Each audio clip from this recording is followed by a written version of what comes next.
আসসালামু আলাইকুম। কি অবস্থা? কেমন আছেন সবাই? আমি আসিফ বুলবুল।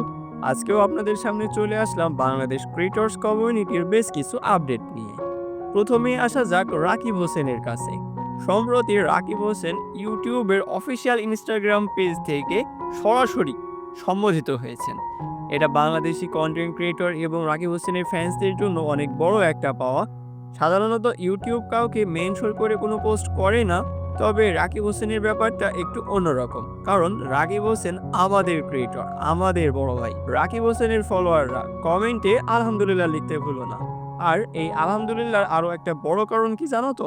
সম্প্রতি ভাইয়া তার অফিসিয়াল ইউটিউব চ্যানেলে ১৯ মিলিয়ন সাবস্ক্রাইবার কমপ্লিট করেছে।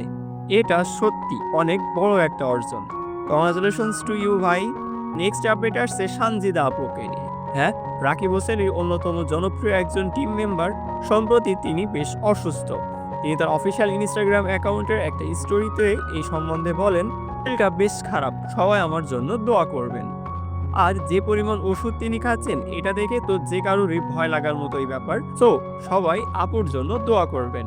আমাদের নেক্সট আপডেট আসছে মেহেদী হাসানের কাছ থেকে। সম্প্রতি মেহেদী হাসান তার অফিসিয়াল ইউটিউব চ্যানেলে একটা চ্যালেঞ্জের ভিডিও আপলোড করেন, যেখানে তিনি ২৪ ঘন্টা গাড়ির ভিতরে ছিলেন। ফাইনালি তিনি তার এই ভিডিওতে একটা ভালো রেসপন্স দেখে তার অডিয়েন্সের কাছে একটা রিকোয়েস্ট করেন, যদি আর এই ভিডিওতে ২০,০০০ লাইক কমপ্লিট হয় তাহলে তিনি ২৪ ঘন্টা পানিতে, আই মিন ২৪ ঘন্টা পুলের ভিতরে থাকবেন। তোমরা কি সত্যি চাও মেহেদী হাসানের ২৪ ঘন্টা পানির মধ্যে থাকার ভিডিও আসুক? তাহলে অবশ্যই কমেন্টে মেহেদী ভাইকে মেনশন করতে ভুলো না। শেষ করব আমাদের সবার প্রিয় আপু ইতিকে নিয়ে।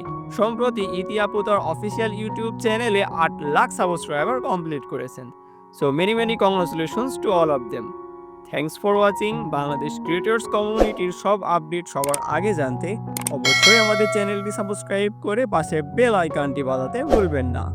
টাটা।